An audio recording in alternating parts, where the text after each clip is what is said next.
Hujambo mtazamaji wa SKF TV, karibu sana katika mkusanyiko wa taarifa ya habari siku hii nyingine ya tarehe 16 Aprili 2025. Huko nami Pendo Gorton na kusomea taarifa hizi za habari kupitia studio zetu zilizopo Panjiro, Arusha, Tanzania.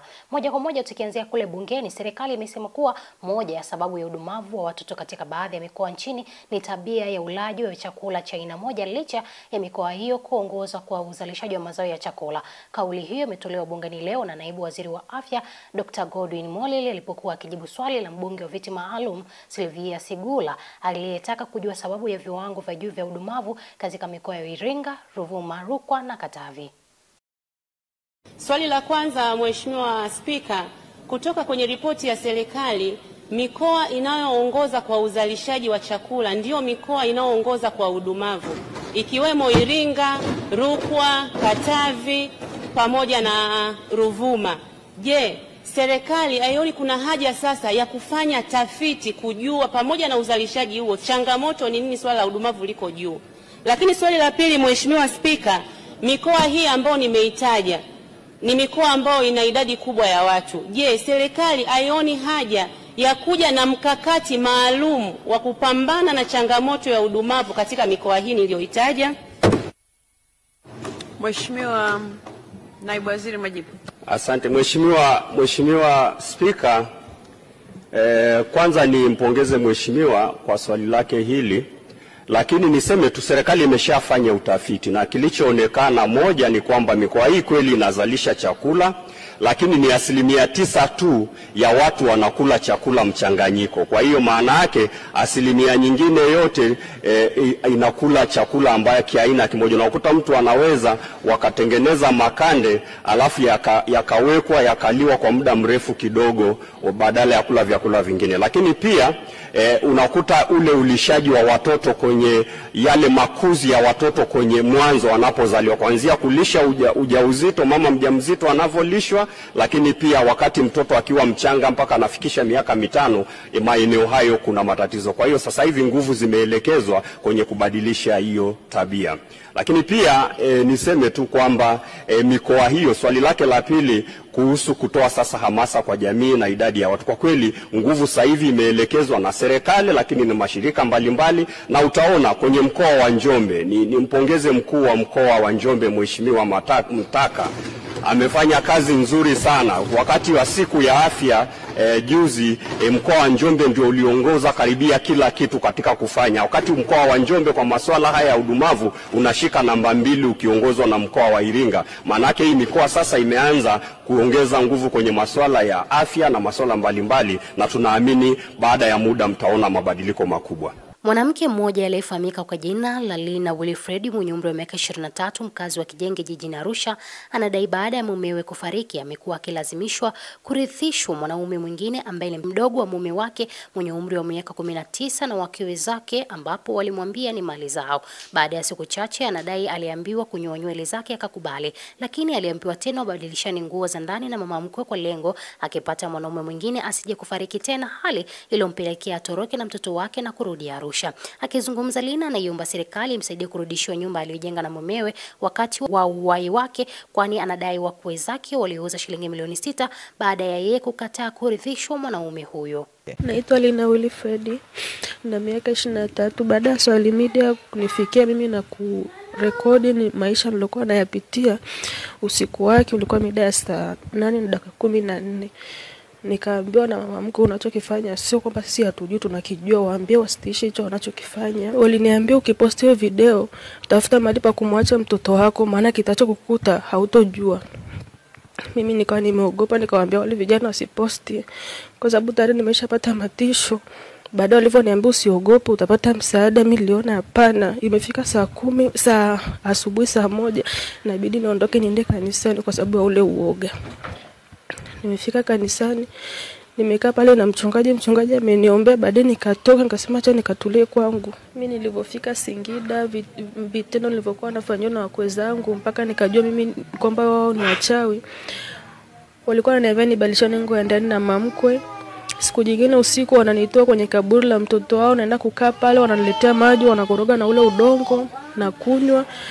Na siku nyingine wakasema tunataka tujue mtoto kama ni wa kwetu, wakawa wamebandika chai siku hiyo wakamuunguza, lakini mimi nilikuwa kwenye nyumba ya wifi ya mke mwenzangu. Kwa hiyo mtoto niliwaachia. Baada ya kumuunguza mtoto wangu na kuja kuambia mtoto wako ameungua, nikakuta wameshampaka dawa mswaki, wamempaka asali. Nikauliza kwa sababu gani, wakasema lazima tujue kama ni wa kwetu, kama ni wa kwetu alama itabaki. Nani alama haitokuwepo, na kama sio wa kwetu alama itabaki. Lakini baada kama wiki moja alama iko imetoka kabisa, mpaka sasa hivi hana ya alama. Vitendo walivyokuwa wananifanyia mimi mpaka nimetoroka Singida kuja Arusha, nimekaa kwa rafiki yangu huyo. Nimekaa hapo usiku, tulikuwa tunalala tumejifunika blanketi vizuri, lakini tunakuta blanketi limekunjwa, tumefunikwa na kanga. Unakuta kanga niliweka dirishani kwa lengo la kuzuia mwanga ndani. Kwa hiyo unakuta hiyo kanga wameitoa dirishani, nimefunikwa nao. Kwa hiyo unakuta asubuhi najiuliza hii kanga imetokaje dirishani na tumefunikwa nayo. Mara nyingi unakuta ni mtoto wangu amefunikwa. Mtoto wangu yani Nurdin. Ilitoka kama wiki moja hivi, lakini baadaye iliondoka, na nilivyoendelea mkono wangu wakawa yani mkono wangu kwa mpata tatizo kama vile kuparalyze. Kwa hiyo nilipokuwa nahangaika na wachungaji, baadaye ikaja ikawa imeisha. Mimi sina kazi na kodi yangu inaisha tarehe 14 mwezi wa 5. Na sina kazi yoyote, nimekaa. Kazi nilikuwa nafanya, lakini baada ya mtoto wangu kuugua nikawa nimestop hiyo kazi. Kwa mpaka sasa hivi sijapata tena hiyo kazi. Na ndo maisha yangu, tunakaa tu nyumbani, kula tunategemea kuomba. Shemeji alinitafuta, ilikuwa ni mwezi wa 12 wa 11, akaniambia analeta vijana wangu wa Kiislamu hapo Majengo, naomba nije nifikie kwako kupumzika. Nikamwambia hapana itofaa. Akaniambia kwani hujui kwamba ulishaambiwa kwamba mimi ndo mume wako? Ndo nikawa nimeblock mpaka sasa hivi hajaje kunitafuta. Mungu mimi nilikuwa naishi naye vizuri.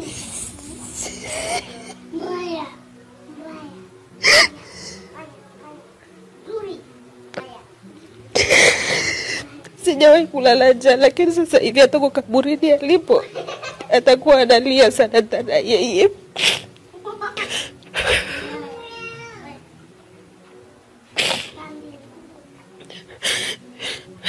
Watu kama vile wameniwekea nuksi ya maisha.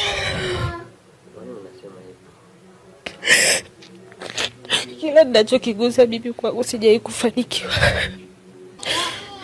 Mimi naomba mheshimiwa mkuu wa mkoa anisaidie tu nyumba yangu irudi, au kama wameuza, maana tayari ule baba ameshajenga ile nyumba, wanirudishe pesa yangu walichukua.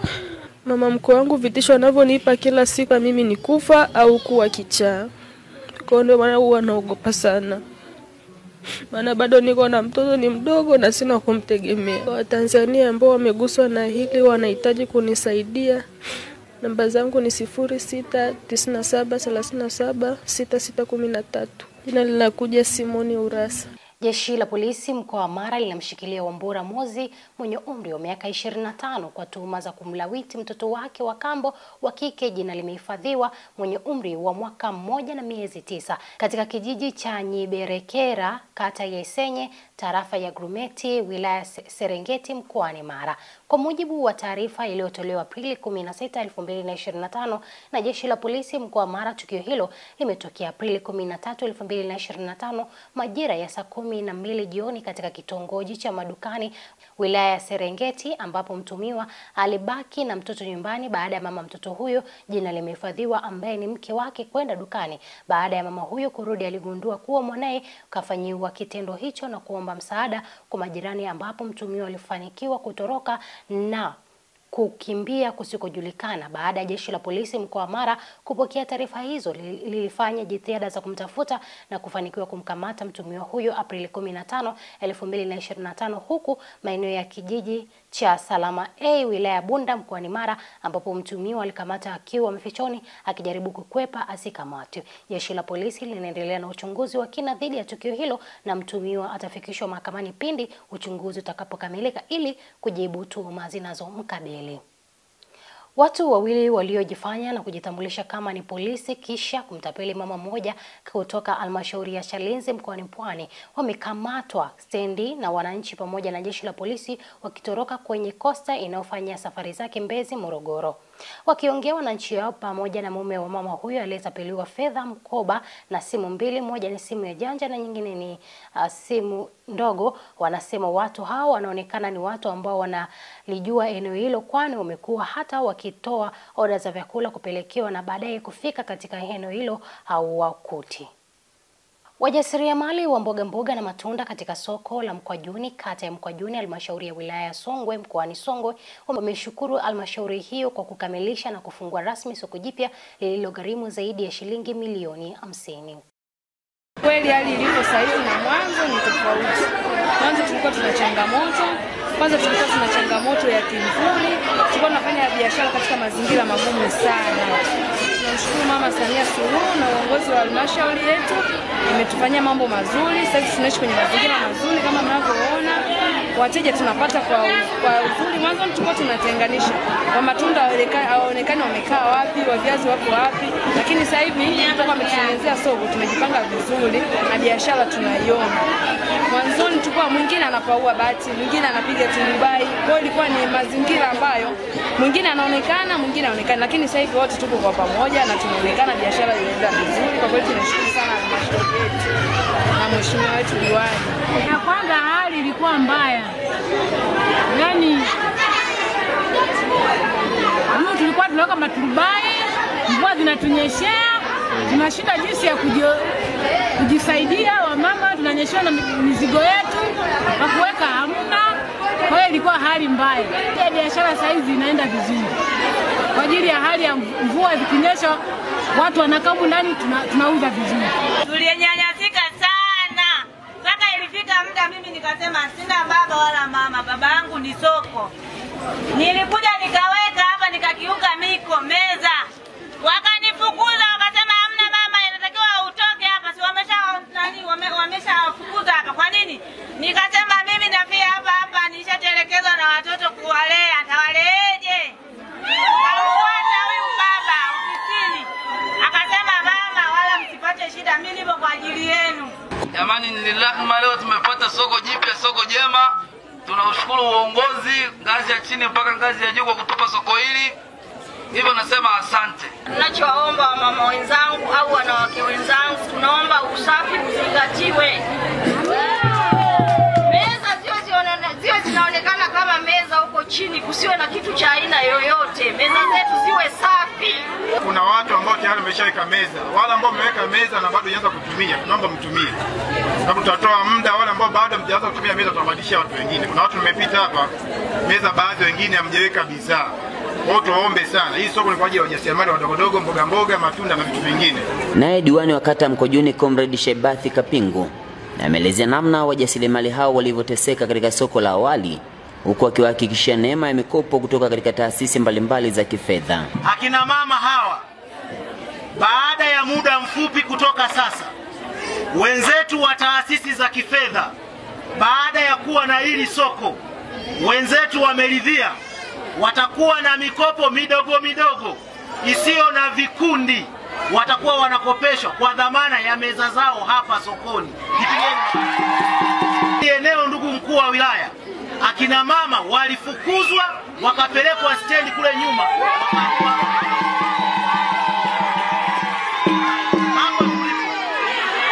Walifukuzwa, walipelekwa sehemu ambayo haina choo, walinyanyasika. Mimi nilipochaguliwa nilisema ni lazima wafanyie hapa biashara, bora niache kuwa diwani. Mimi nafahamu ziko baadhi ya changamoto ndogo ambazo zinaendelea kwenye soko hili. Tutaendelea kuzitatua. Na mimi niwaombe wafanyabiashara, tunahitaji kiongozi mwenye maono. Tunahitaji kiongozi mwenye mtazamo.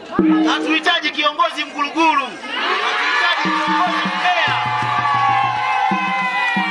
Hatuhitaji kiongozi mpiga majungu. Leo tumekamilisha hili soko. Naomba niwaahidi leo, narudia kusema kama nilivyosema wakati wa soko hili. Hilo soko la samaki, naomba nitamke hapa. Nikishinda kwenye kura za maoni mwaka huu, ninataka tulibadilishe hilo soko la samaki. Nimemuomba mkurugenzi, hatujawahi kuwa na soko la gorofa. Nataka miaka yangu 5 ijayo tuwe na soko la gorofa. Naibu Naibu Waziri wa Nchi, Ofisi ya Rais, Mipango na Uwekezaji, Stanislaus Haron Nyongo amesema serikali ya awamu ya 6 chini ya Rais Daktari Samia Suluhu Hassan imeweka misingi imara wa Dira ya Taifa ya Maendeleo 2050 kwa kushirikiana na wananchi, wataalamu wa ndani na sekta binafsi katika kuandaa mwelekeo wa taifa kwa miaka 25 ijayo. Akizungumza Jumatano Aprili 16, 2025 katika kongamano la ubia kati ya sekta ya umma na sekta binafsi PPP iliyofanyika mkoani Mwanza, Nyongo amesema dira hiyo mpya imeandaliwa sambamba na tathmini ya Dira ya Maendeleo ya Taifa ya mwaka 2025. Limeingia katika hatua muhimu ya kupanga mustakabali wa maendeleo yake kwa miongo ijayo kupitia maandalizi ya Dira ya Taifa ya Maendeleo ya mwaka 2050, yani Vision 2050.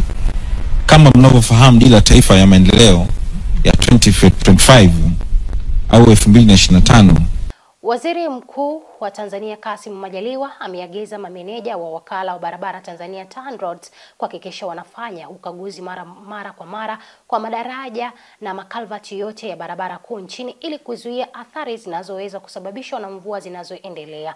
Majaliwa ametoa agizo hilo wakati akikagua maendeleo ya ukarabati wa madaraja ya Matando na Somanga Mtama katika wilaya ya Kilwa mkoani Lindi, maeneo ambayo yalikumbwa na athari kubwa za mafuriko na kusababisha barabara kuu ya Dar es Salaam Lindi kukatika. Katibu wa kamati maalum idara ya itikadi, uenezi na mafunzo Zanzibar, Kasimu Mbeto Kasimu, amewataka viongozi wa Chama cha Mapinduzi ngazi ya mikoa na wilaya kuacha tabia ya kuwabagua watu kutokana na muonekano wa rangi zao, dini au kabila, kwa kuwa itikadi ya chama hicho inatambua binadamu wote ni sawa. Hakuna mgombea yoyote atakayechukua fomu atakayekuja akisema kwamba mimi nimetumwa na mwenyekiti wetu wa chama Mama Samia, hayupo, huyo muongo. Wala hakuna mtu yoyote atakayekuja kwambieni mimi natakiwa na Dr. Mwinyi ama Dr. Mwinyi anamtaka huyu, uongo. Dr. Samia, Dr. Mwinyi, wanachama wote wa CCM kwa wao ni sawa. Na bahati nzuri basi hawa wote wawili wana nafasi zao maalum. Wana nafasi 10 kwa ubunge, wana nafasi 10 kwa uwakilishi. Kweli si kweli? Kama kweli wewe wanakutaka, si watakuteua. Tusiwachanganye wananchi, wala tusiwachanganye wana CCM. Kila atakayeje kuchukua fomu anakuja na lake kwa utashi wake. Tukubaliane hilo. Jengine, chama chetu kinapiga vita sana ubaguzi. Bahati nzuri swala la ubaguzi tumeliweka kwenye kiapo cha chama chetu. Tunasemaje? Afrika ni moja, si ndio? Binadamu wote ni sawa. CCM haimchagui mtu wala haimkatai mtu kwa utumbatu wake, kwa ushirazi wake, kwa uzaramu wake, kwa uhindi wake, kwa ubaniani wake, kwa kabila lolote. System inachoangalia huyu ni mwanachama wake mtiifu, amekizi vigezo, ana haki ya kugombea nafasi yoyote. Na tutakuwa wakali sana yoyote kiongozi atakayepitishwa ama anataka nafasi akianza kujinadi kwa ukabila wake ama kwa ukanda ama kwa nafasi ya kwao ama wapi, huyo tunalikata jina lake mapema. Tena nasisitiza, yoyote atakayekuja akijinasibu mimi mtu wa Chani kindaki, mimi mtu wa Tumbatu kindaki, ndo tunamkata kabisa. Ajinadi kwa sera za CCM za kuunganisha watu. Mnakumbuka nyie? Daktari Dimu anakumbuka chama hicho wakati tunapigania uhuru na kufanya mapinduzi. Hatukuwa peke yetu. Nikutajieni, kuna mtu mmoja bosi tunamkumbuka. Yeye alitoa paka nyumba yake Shangani, Grosson Msigwa, Muhindi ulogoa. Mnamkumbuka nyie? Alikuwa goa ndo aloisaidia ASP. Sawa? Kwa maana hiyo kila mwana CCM mwenye sifa ana haki ya kuomba uongozi ndani ya chama chetu. Jingine, katibu organization atakuja hapa. Chama kimetangaza tarehe mosi kuchukua fomu na tarehe 15 kurejesha fomu. Hatukutangaza kuanza kampeni. Sawa? Ikifika wakati chukua fomu, jaza fomu, rejesha, kaa kimya. Bado majimbo yetu tuna wabunge, bado majimbo yetu tuna wawakilishi, bado tuna madiwani, mpaka pale bunge litakapovunjwa, mpaka pale baraza la wawakilishi litakapo. Tunafahamiana. Na yoyote ataanza kumletea fujo kiongozi aliyekuwepo kwenye nafasi yake, na yeye pia tutamshughulikia. Hapo vipi? Asubiri utaratibu wa chama kama ulivyotangaza, utatangaza na kila mtu atachukua fomu na kazi ya vikao vitafanya kazi. Na sisi tumeapa kwenye secretariat kuanzia ofisi kuu ya taifa mpaka za mikoa na wilaya zitatenda haki. Mwenyekiti wa chama cha ACT Wazalendo Taifa na makamu wa kwanza wa rais wa Zanzibar, Mheshimiwa Othman Masoud Othman amerejesha rasmi fomu ya kuomba ridhaa ya kugombea urais wa Zanzibar kupitia chama chake katika uchaguzi mkuu wa mwaka 2025. Akizungumza na waandishi wa habari muda mfupi baada ya kurejesha fomu hiyo, Mheshimiwa Othman aliweka wazi vipaumbele 11 ambavyo atatekeleza endapo ataapishwa kuwa mgombea wa chama chake na hatimaye kupata ridhaa ya kuongoza Zanzibar. Kujenga misingi bora ya uchumi utakaotumia vizuri rasilimali za Zanzibar kwa njia endelevu, ikiwemo biashara imara na utalii wenye tija na unaolinda mazingira na nafasi bora na ya kipekee ya kijiografia ya Zanzibar. Nyingine ni kuwajengea wananchi fursa ya kushiriki katika uchumi wa nchi yao kwa kulinda haki zao za ardhi na umiliki wa nyenzo kuu za uchumi. Nyingine ni kuwawezesha watu wote ambao wamefikia kiwango stahiki cha fani mbalimbali kuwawezesha wakue na kuzalisha bidhaa na huduma katika soko la ndani na nje, ikitiliwa mkazo uzalishaji wa ndani wa bidhaa ambazo kwa sasa zinanunuliwa nje. Kwa ufupi tunasema import substitution. Kuwawezesha vijana kuajirika na pia kuajiriwa.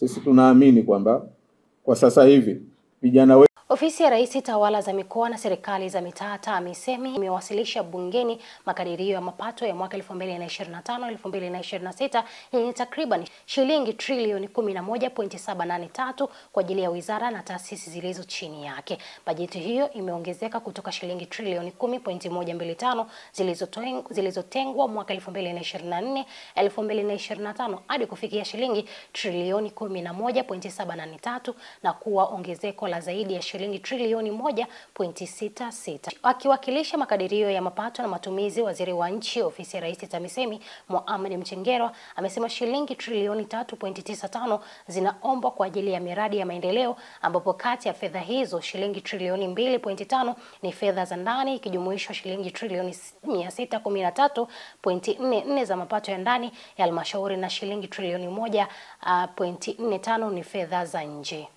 Mbunge wa Geita Vijijini CCM Joseph Musukuma amemshauri waziri wa nchi ofisi ya Rais Tawala za Mikoa na Serikali za Mitaa TAMISEMI Mohamed Mchengero kuwapima wateule wa rais wanaotaka kugombea ubunge kabla ya kuruhusiwa. Ameyasema hayo leo Aprili 16 bungeni alipokuwa akichangia hotuba ya makadirio ya mapato na matumizi kwa mwaka wa fedha 2025-2026 ya Wizara ya Nchi ofisi ya Rais Tawala za Mikoa na Serikali za Mitaa TAMISEMI. Wengi wamemwandikia waziri wa TAMISEMI na mawaziri wengine. Hatuwaogopi, tunawakaribisha kuja bungeni. Lakini Mheshimiwa Spika, nilikuwa nataka kushauri. Hii nyumba ni nyumba kidogo ya watu, wanatakiwa tuwe wasafi. Sio kichaka cha watu kujificha. Niombe Mheshimiwa Msukuma, naona kuna watu wanasema orodha hii umeiona wapi? Lakini waheshimiwa wabunge wale ambao wanataka kujua nani kiongozi kwenye eneo lake anagombea, mtamuona Mheshimiwa Msukuma atawajibu. Mheshimiwa Msukuma. Intelijensia inakuwa na baadhi ya watu, sio kwa wote. Nakushukuru Mheshimiwa. Nilikuwa na shauri Mheshimiwa Mchengero. wale ambao wameandika kuja kwako kutaka kuingia kwenye hii game ya siasa, tunawakaribisha na ni swala la kikatiba. Lakini kabla hujawapa idhini ya kwenda kugombea, ni kuombe Mheshimiwa Waziri na kupitia bunge lako, hebu wapelekee special audit kwanza, wakiliwe kwanza, waje wakiwa wasafi. Yaani naona kama tunajikaanga wenyewe, tunatoa kulia tunaweka kushoto, na mtu akishaingia humu ameshavaa kinga hawezi kuitwa. Kabla mtu hajaachia kiti chake kuja kugombea ubunge, peleka special audit. Kichere nimemwona hapa, ili wakija kwako na ile barua kwamba huyu hana matatizo, ndo waje huku. Hawezi kukwapua huku tena wakaje kugombea ubunge, haiwezekani. Mheshimiwa Spika, nilikuwa naomba sana hilo vyombo vyote mlizingatie, na Mheshimiwa Waziri, kabla hujawaruhusu kuja kugombea, wawe na barua zinatuonyesha hao watu ni wasafi. Na mimi Mheshimiwa Spika, bahati moja nzuri, mimi kwenye jimbo langu nikiletewa kiongozi kama mkurugenzi, wa kwanza kwenda ofisini kwake huwa ni mimi. Namuuliza, nipe plani yako ya baadaye. Unataka kwenda kwenu kugombea ubunge au unataka ukurugenzi? Mimi bahati nzuri naletewa watu wanakaribia kustaafu. Hakuna anayesumbua watu kwenye ubunge. Kwa sababu najua mimi halmashauri kangu nikachanga. Ukianza kukakwapua tena kwenda kutunza za ubunge utanimaliza. Kwa hiyo naomba sana Mheshimiwa Spika, hili swala kwa manufaa ya wabunge wote, naomba hizi barua special audit zitembee ili tupate watu wasafi viongozi. Na mtazamaji wa SKF TV, sina la ziada jioni ya leo katika mkusanyiko wa taarifa ya habari jioni ya leo. Nizidi kukukumbusha sana, kuanzia tarehe 12 hadi tarehe 16 kambi yetu ya matibabu inatoka katika hospitali ya Malolo pale Tabora. Ukisikia taarifa hii mjuzi na mwingine, ni kambi ya matibabu ya upasuaji wa mdomo wazi. Nikushukuru sana hata wewe pia kutenga muda wako wa thamani, na mimi nimeuthamini kukuhabarisha na kukuelimisha katika taarifa hizi za jioni. Kwa niaba ya wale wote walioshiriki kuandaa matangazo haya jioni ya leo, nilikuwa nami Pendo Gotton, nikutakie jioni njema.